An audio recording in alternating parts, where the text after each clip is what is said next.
Hi, my name is Scott Caldwell. I first came to Seattle Unity in 1987. I was going through kind of an upheaval in my life. I'd been through a pretty severe health crisis. I just turned 40. I had been fired by the board of directors of a theater that I had started. And it was kind of a Steve Jobs moment. I felt humiliated. I felt angry. I felt lost. I didn't know what was going to happen next. I had a family to provide for. So I was really in tumult. So that was my first timid entrance into Unity. I came to a Wednesday night session and there was a guy talking about transitions. And he used what's now a very familiar metaphor, but it was new to me, of sort of the acrobat who is letting go of one trapeze and hasn't yet grabbed the next one. And that was where I was at, and it was just, I feel seen. This is helpful to me. Even now, I noticed this morning, I get surprised. This place surprises me in very positive ways. And so I'd say to somebody who is new, come be surprised. Come be curious. It's not what you think. It's not what you think church is going to be. I guarantee you, it will not be what you might expect.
Welcome to Seattle Unity. Ooh, yay! There are faces I have not seen in a while. Hello! Please stand as you are able, and hello, people at home. Stand as you are able if you can. We're going to sing a Karen Drucker tune called God is My Source. If you know it, join in. If you don't know it, don't worry. These songs, the sing-alongs, are designed to be easy enough to be sung even on the first hearing. And as always, you can always just choose to dance if you would rather. Or if it's a day where you can't even move your body yet, just give us a smile. That'll be enough. Here we go. God is my source. God is my power. God gives me everything I need. So I give thanks for all my blessings.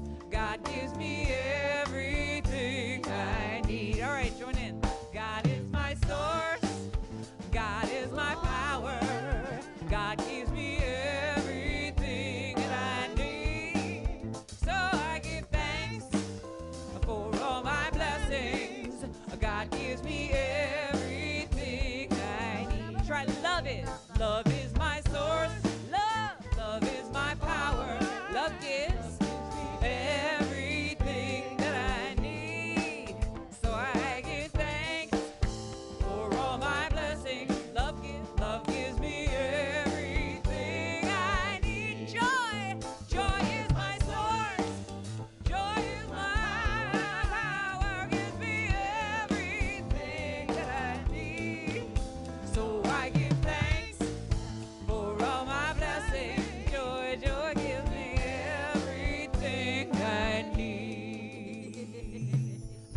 pray on that. And so we take a moment to turn our attention within as we know the truth of our opening statement, which is, there is but one presence and one power in my life and in the universe, God the good omnipotence. Let's do one that's quiet, and it's peace is my source. Peace is my power. And you imagine that peace that really resides in a small place in you, and then we sing through it and allow it to build again into something loud and big. But first, peace. Peace is my source. Peace is my power. Peace gives me everything I need. So I give thanks for all my blessings. Peace gives me everything that I need. God, God, God is my source. God is my power. God gives me everything everything I need. So I give thanks for all my blessings. 3 times. God gives me everything I need. God gives me everything I need. God gives me everything I need.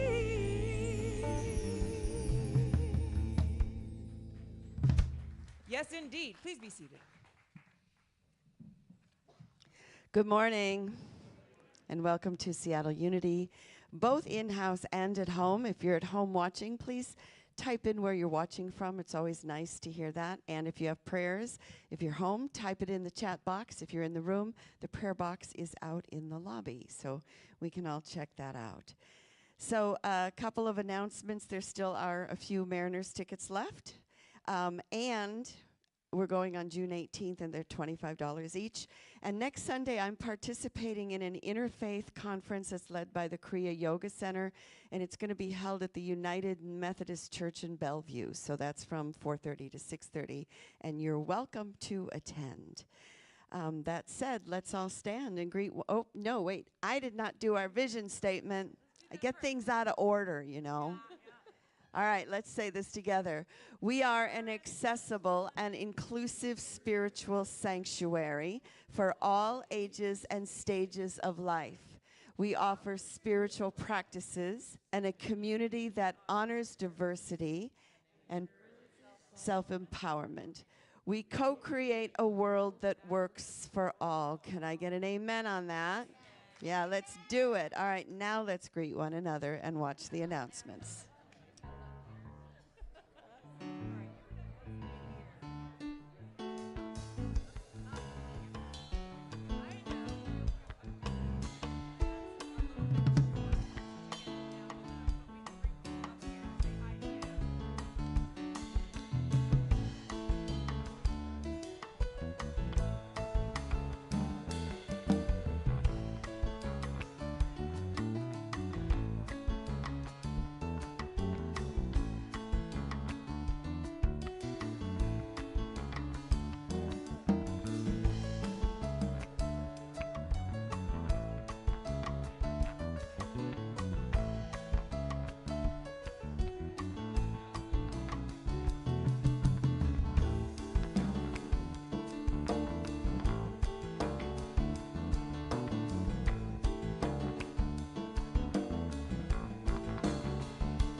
Stay standing as you are able.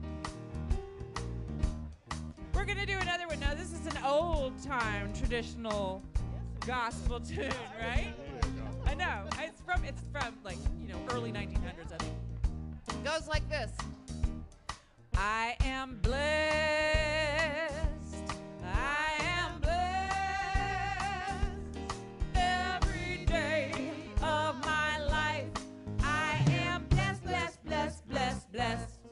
When I wake up in the morning or lay my head to rest, I am blessed.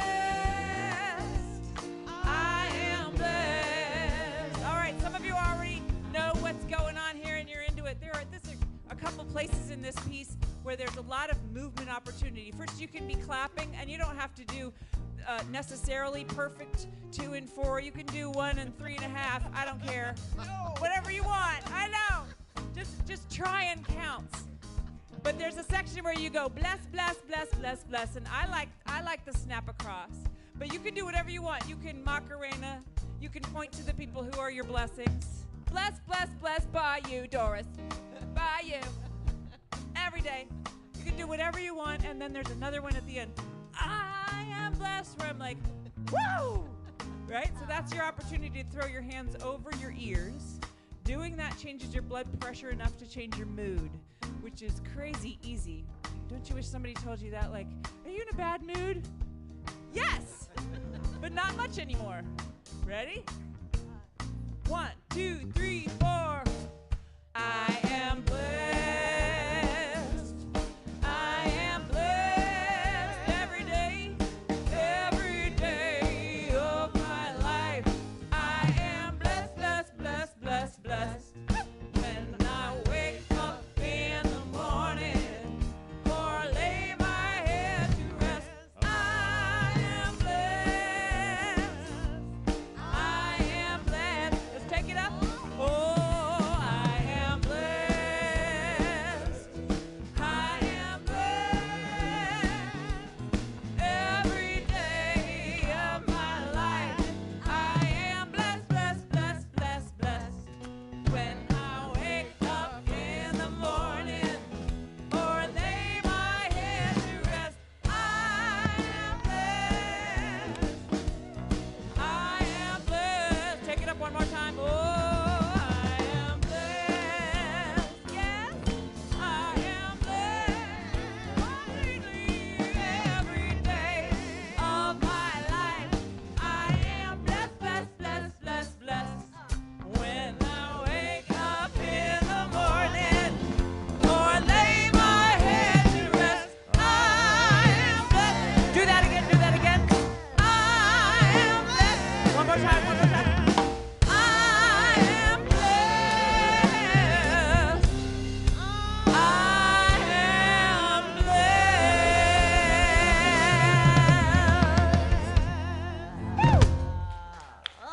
blessed. Beautiful. Please be seated. Pulling out the old time stuff. Old school. OG.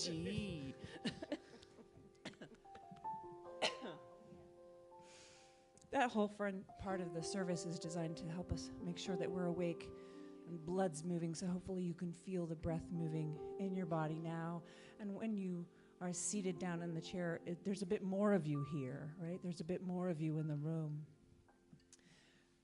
We're going to open the next page to a more contemplative part of the service that includes a 3 to 4 minute silent meditation. So I encourage you to take off any outer layers or make yourself comfortable in a chair so that you can sit for 3 or 4 minutes of silence. But our first step into that space will be given to us by a spiritual authority from our own congregation. That's Inez Lowe. Please join us.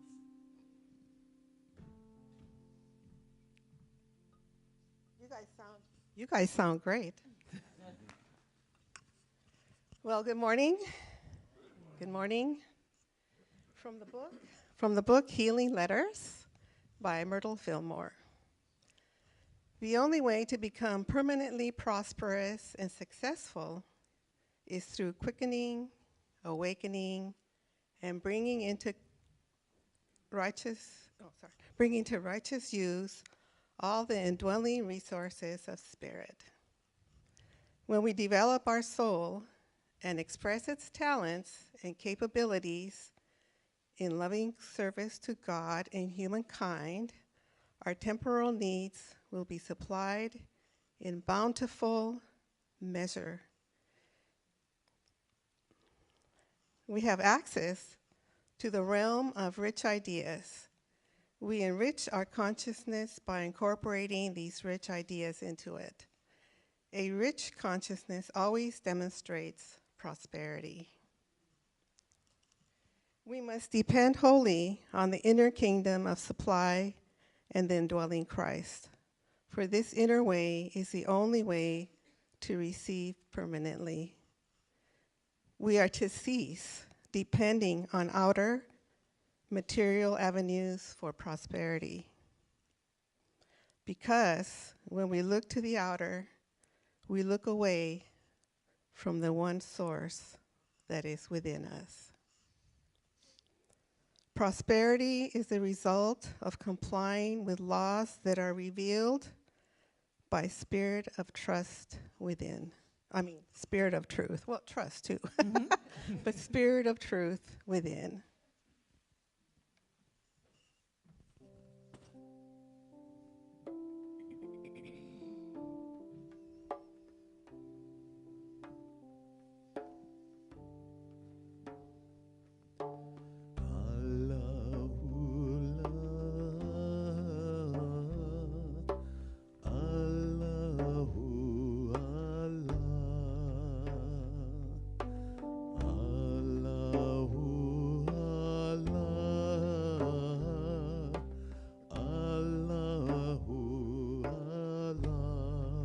Please join me.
trees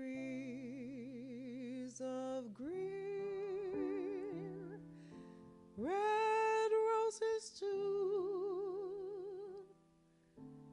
I see them bloom for me and you, and I think to myself, what a wonderful world.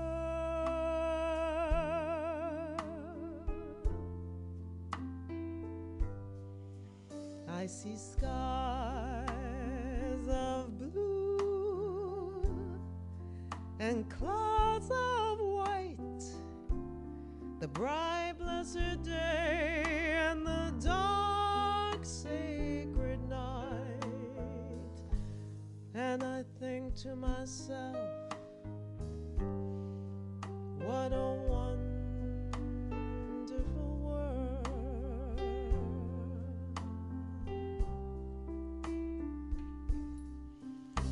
The colors of the rainbow, so pretty in the sky, are also in the faces of people passing by.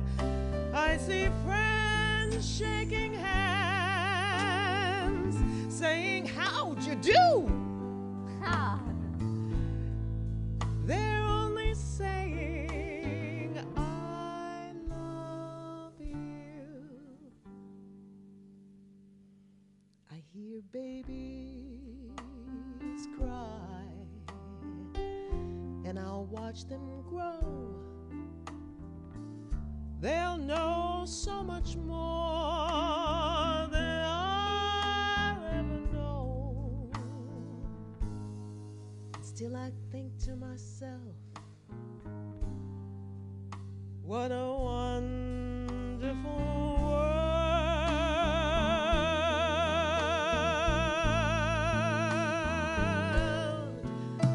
I think to myself, what a wonderful world.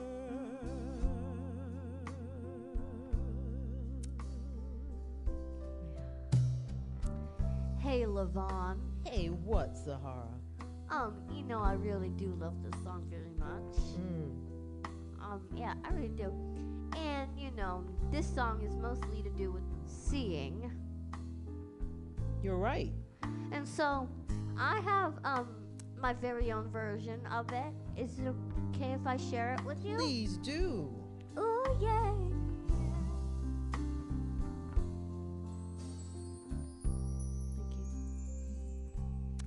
I hear birds in the spring, lawnmowers too. I smell the flowers, and just like you, I think to myself, what a wonderful world.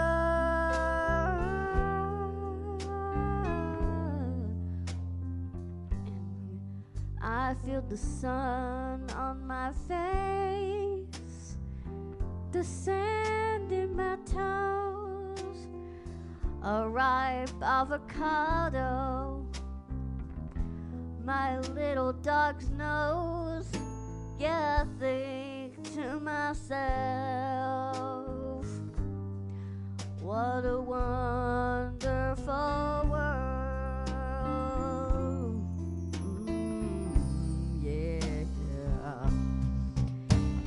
All the pretty music, the instruments and songs, the harmony that wraps around me when you sing along.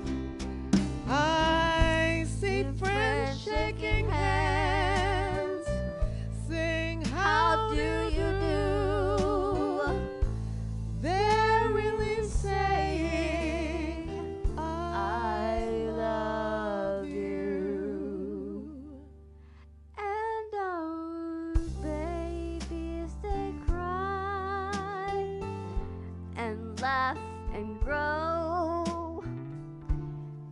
taste and feel and learn and know. I think to myself, what a wonderful world.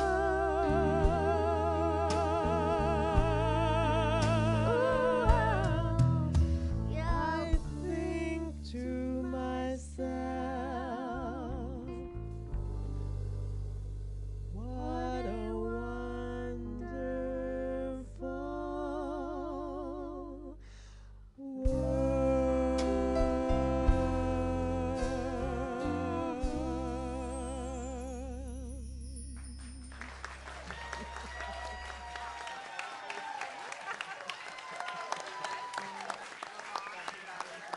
Zahara Newton Man, and Levon Hardison.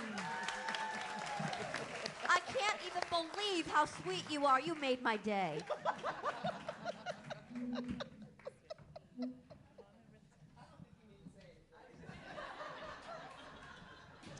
I think we should all just go home now. It's not going to get any better than this.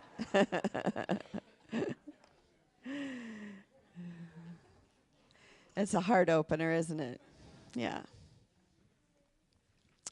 So this month we're looking at prosperity and generosity and our possessions. And last week we talked about our possessions and how they hold both emotional and physical energy.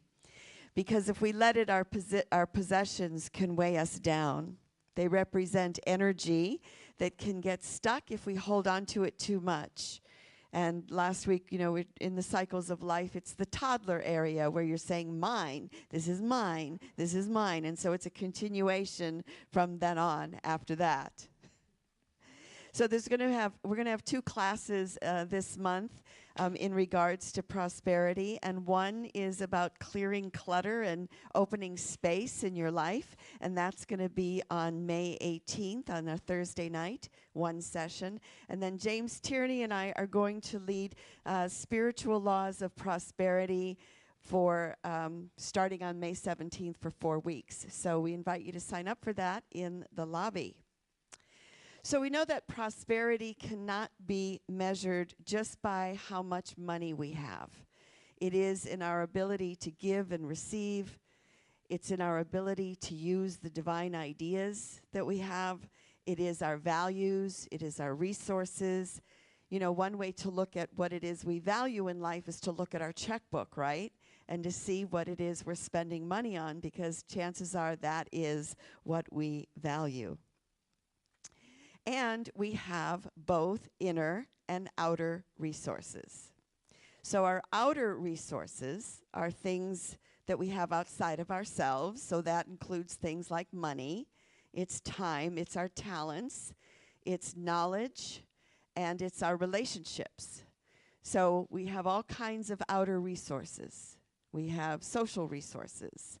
So that's our relationships with our family, our friends, our community members. And in creating and touching into this outer resource, we have love and support, particularly when times are difficult. When we have financial resources, we can take care of our basic needs and we can love and support others.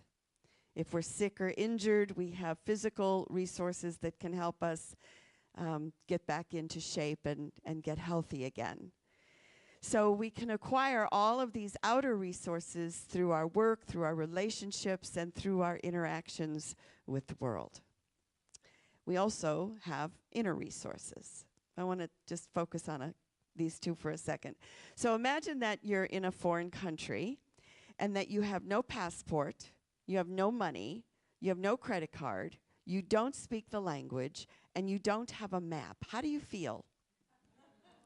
A little anxious, right? A little like, oh my God, what am I going to do? Scared, on edge. And the truth is, this is how refugees feel. This is how immigrants feel. You know, they're being set in a place where they don't know, you know, what they're going to do or where they are. And so there's this whole, you know, the world is just tilted. Now imagine that you're in a foreign country. You have your passport. You have cash and credit cards. You have a friend who lives in this town. Maybe you even speak a little bit of the language. Now how do you feel? It's like it's exciting, right? It's like I can't wait to go and explore this new country, this new town, because I have all these resources with it, at my disposal that I can explore. So there's a big difference in how we feel. So let's look for a minute just at what inner resources are, because as spiritual beings, in Unity, our second teaching is that the Spirit of God indwells all beings, right? And so as the Christ within, we have access to unlimited inner resources. So these are strengths, these are skills and qualities that we have, such as resilience, the ability to bounce back whenever there's a setback. That's an inner resource. We have optimism, the belief that things are going to work out in the end. We have faith in a higher power. We have gratitude as an inner resource, which is the ability to appreciate all things in life. An inner resource is self-compassion, which is the ability to be kind and understanding to ourselves. Inner resource is 12 powers. I was trying to remember them all, and I got Aaron's song in my head. So, and I still didn't get them all, but I got a lot. Life, faith, strength, imagination, wisdom, understanding, power, and zeal. Order and will, but you got to walk your talk to make it real. Yeah. I know I missed a few, I'm sure. So we have all of these inner resources within ourselves.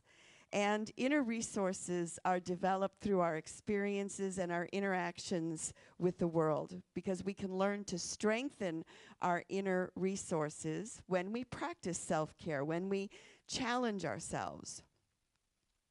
So I wanted to share just a couple of examples of people who have used their inner resources in their lives. And the first is Guy Laliberté, and he's a Canadian.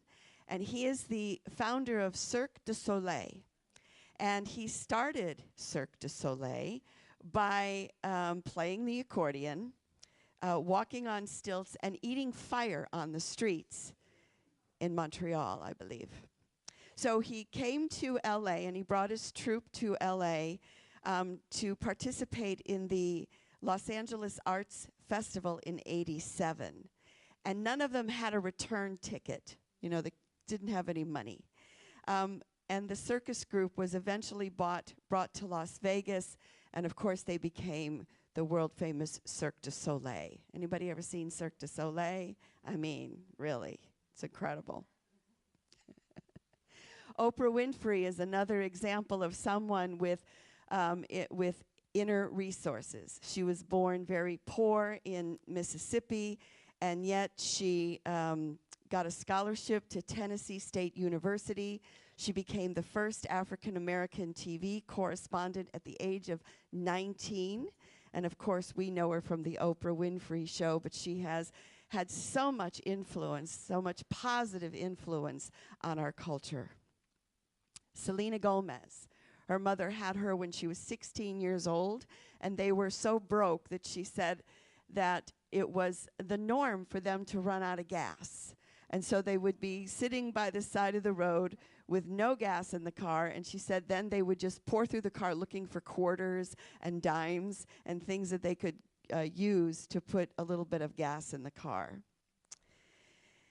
John Paul DeJoria, he worked at the Redken factory, and he was upset by the number of products that were tested on animals. This is back then. Shampoo, conditioners, soaps, cosmetics. Again, it used to be the norm, right? So he was so upset by it that he borrowed $700 from a friend, and he created an alternative product that was not tested on animals with his friend Paul Mitchell. And so they created the John Paul Mitchell Systems, which is cosmetics not tested on animals. In the beginning, he had to sleep in his car, and he had to sell his products door to door. His net worth now is worth $2 billion.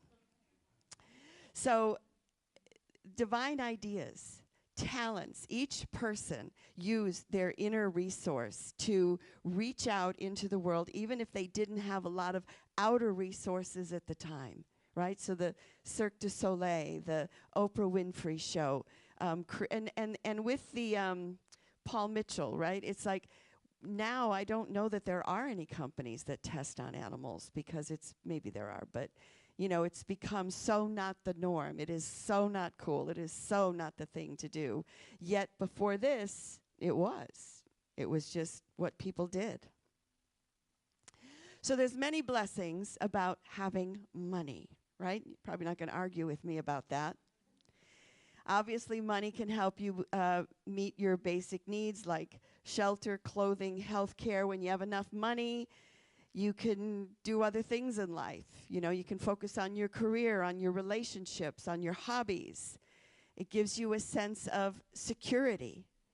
When you have money saved up, you don't have to worry if your car breaks down or if you have a health challenge or something needs to be fixed in your house. You can be a little more relaxed about it.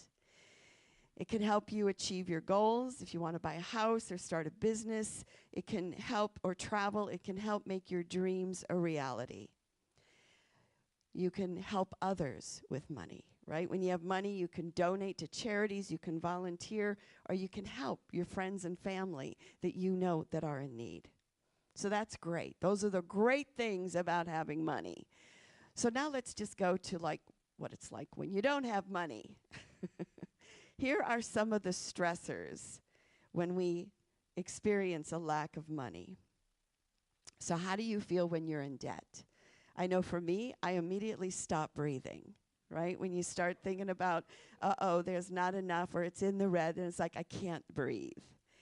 So financial insecurity can lead to stress, anxiety, depression. It can make it difficult to sleep, to eat, and focus on your work. It can cause relationship problems. Anybody ever have that? Money can be a major source of conflict in relationships. Health problems. Stress caused by money can lead to health problems, high blood pressure, you name it. It can lead to substance abuse. So people who are struggling financially are more likely to abuse alcohol and drugs. So can you feel your body just tightening as I'm going through this list? As opposed to the other list, it was like, yeah, I got enough. It's great. Everything's wonderful. And then you go to the other side, and it's like, oh, no, the sky is falling. Oh, no, help. So the first law of prosperity, the first spiritual law of prosperity is our mindset. It's our minds, right? Jesus said, therefore, I tell you, do not be anxious about your life, about what you're going to eat or drink or what you're going to put on. Is life not more than food, and the body more than clothing? And which of you, by being anxious, can add a single hour to your life?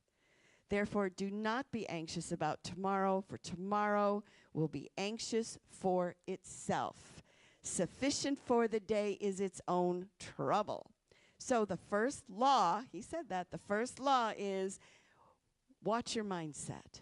Where are you at with your thoughts? Where are you at with connecting with the outer or the inner resources? Because being anxious is going to get us nowhere, and it's going to have us focus on all the things that could go wrong. And what do we know as another spiritual law is whatever we focus on increases. So what it is you don't want, if we're focusing on that, then it increases.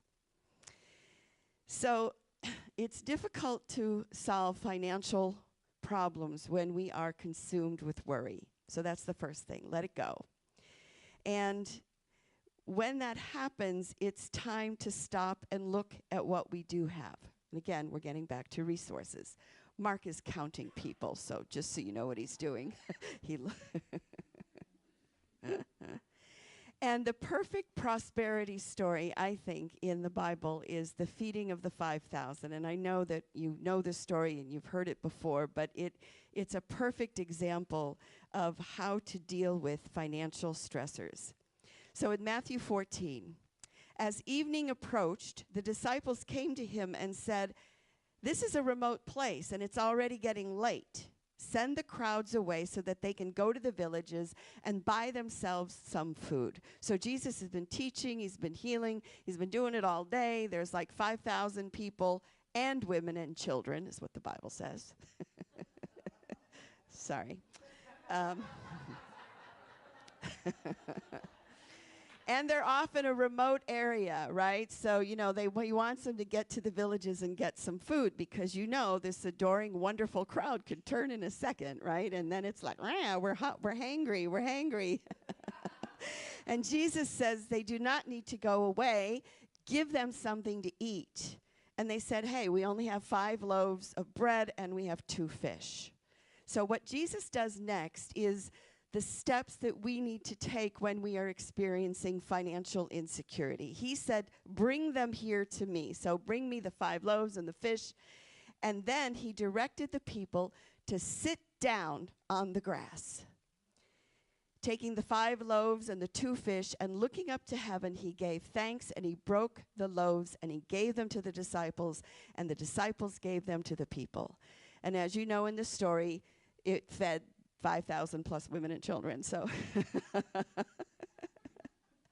now whether he manifested it out of thin air or whether people had bread and fish in their cloaks, in their robes, and they just pulled it out and shared it, that seems the more logical explanation to me.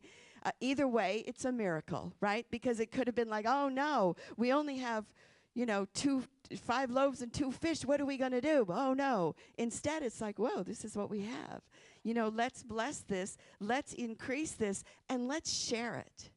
So the first step in experiencing financial insecurity, the crowds always represent our thoughts, and they can turn in a second, right? So it's like, sit down. Just get those thoughts and sit them down. And then focus on what you have. What have I got? And then bless that, give thanks for it, and what is it I can give from this? How is it that I can share? So, this pertains to every area of life. As you give, so you receive. So one of the ways that we know what we need to do is, what is it I'm lacking? Is there anything that you're lacking in life? Because whatever it is we're lacking is what we need to give to. Yes, it sounds counterintuitive, but that's the spiritual law. So if we're lacking in money, we need to give, be generous. If we're lacking in friends and love, we need to reach out and be a friend. Reach out to someone and give that away. Because the law is that as we give, so we receive. And whatever it is in being generous, what happens is we open the door to receive. So again, ask yourself, am I lacking in anything in my life right now?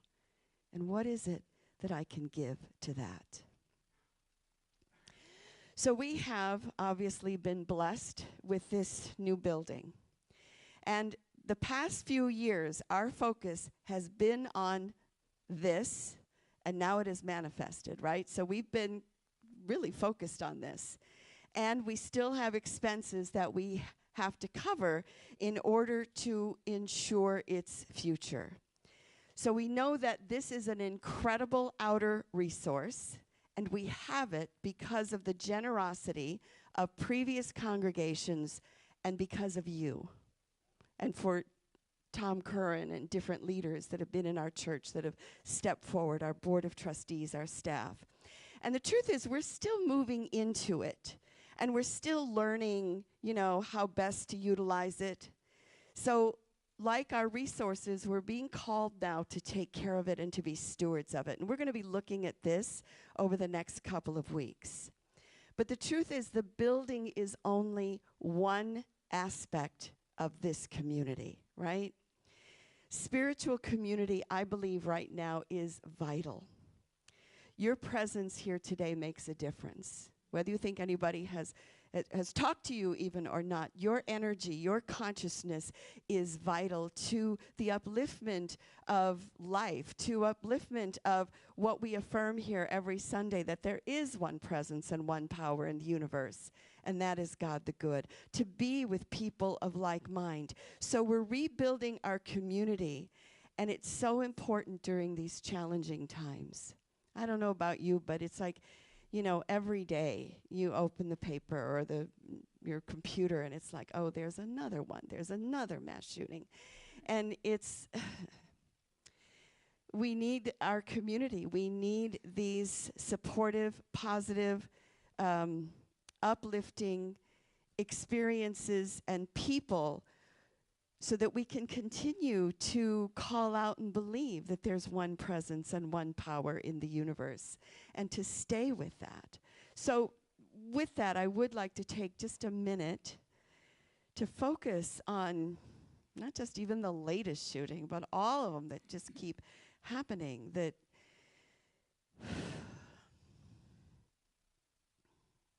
so we hold all the families that have been affected and all the communities. And my prayer is that we are led to an understanding, that we are led to a higher place, that we are led to a resolution, so that this is not the norm of our society. So your presence here today is vital, is important, because it feeds not only your own spirit and soul, but it feeds the spirit and souls of the people sitting next to you and behind you and who are watching right now. So we do affirm that that Spirit of God is going before our country, making our way clear and peaceful and safe. And it is so. Amen. So again, prosperity is more than money. It's our ability to use divine ideas. It's our values, our resources, both inner and outer. It's our generosity. It's our ability to do good and show compassion in the world. In the closing, I want to repeat what Inez read earlier from Myrtle Fillmore's Healing Letters. We are to seize depending on outer material avenues for prosperity, because when we look to the outer, we look away for the one resource that is within us. And that one resource is the unlimited presence of God. And it is so. Amen.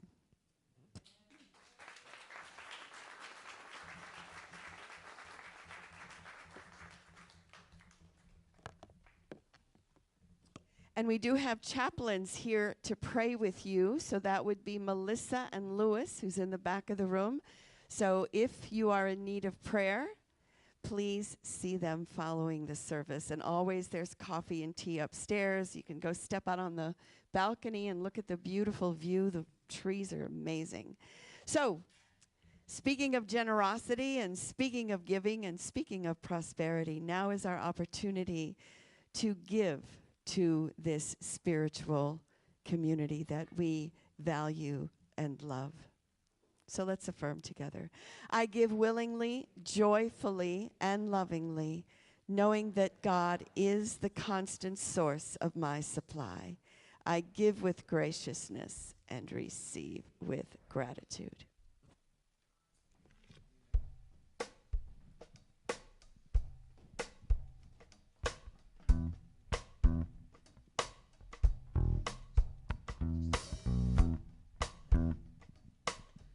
So, when Erin calls me and says, and I ask her, what are you looking for music this week? She usually gives me a topic. And this week's topic was, I have. And I so appreciated what Reverend Karen is talking about with the resources. And one of the things that I've been discovering are the resources in myself, which also means the different people who live inside of me. So, in response, rather than a song, I wrote a poem. So I will, and you can do that beatnik thing if you want to.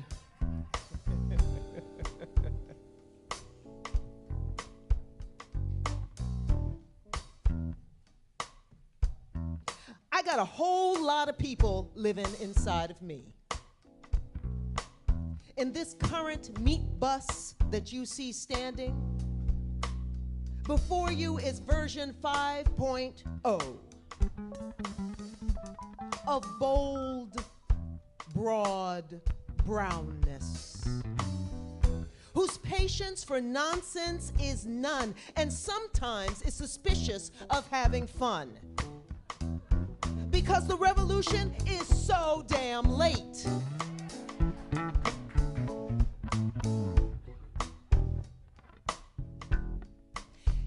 And I have pulled off my earrings many times this week. Today.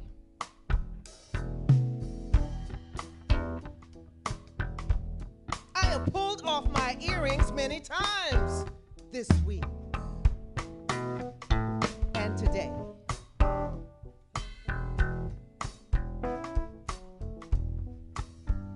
And there's another one inside.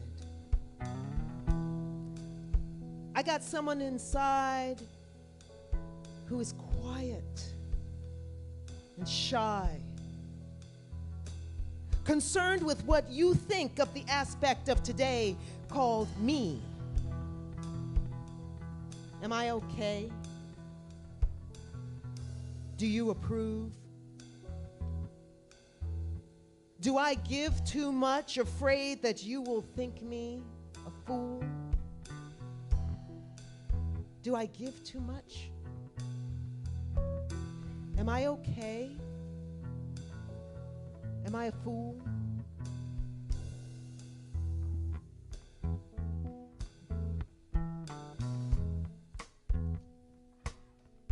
I have a nerd inside whose life is complete with a can of Pringles and a comic book. A can of Pringles and a comic book. A quick aside, I eat the whole can by myself.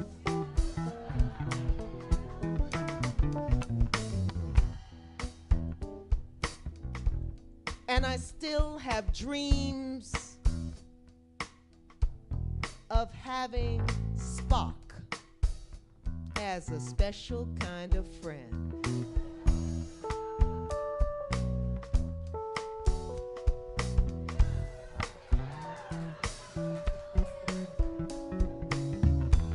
I have a complex of complex living inside of me.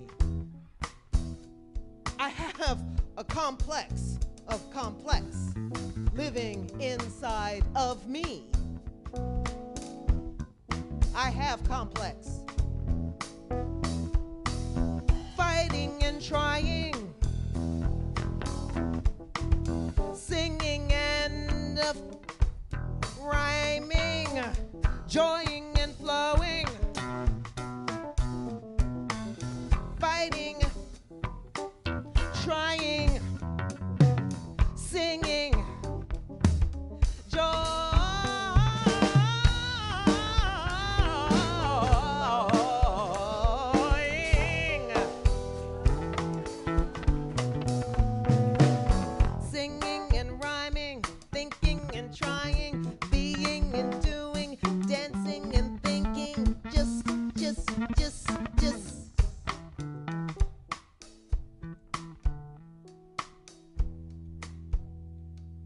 Sometimes doing, sometimes doing, sometimes doing, sometimes doing, sometimes doing, sometimes doing nothing. Talking loud, talking smack, talking back, being black, talking loud, talking smack, talking back, talking black, talking loud, talking smack, talking back, and always seems to be talking just a little bit too much, always just enough black.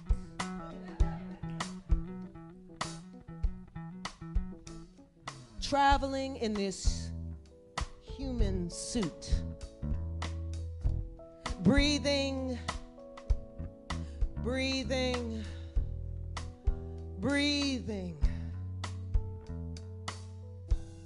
and being more than one thing.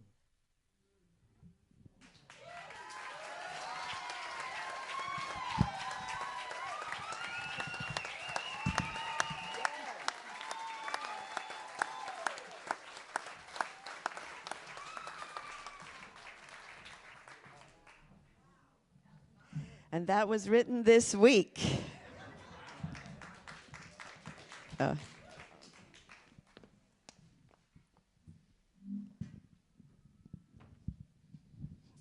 got the prayers on my phone. So we want to say hello to Greenwood with a shout out to the garden party, specifically MJ, Seward Park, Bainbridge, which I bet is Tom and Judy, West Lynn, which is probably Louise, and West Seattle, which is probably Faith. So let's take a moment as we send our prayers. So we want to begin with Larry, who made his transition earlier this week. And we bless him on his journey. And we bless his wife, Madeline. We want to focus and send healing prayers to George, to Denise, and to Diane Gibbons. Let's just see every cell of their body filled with the life of spirit. We bless Diane Chase and hold for healing Ron and Keith and Greg, as well as Carmen, Judy, and Katrina. Refocusing our energy and sending this light to Sabrina, to Hallie, to Arlene and Linda, to Ellen and Jill, knowing that the highest and best is out working in the life of Anne and Michael, Louise, Valerie, and Kelly. And if you have thought of a place or a person, please speak the names now.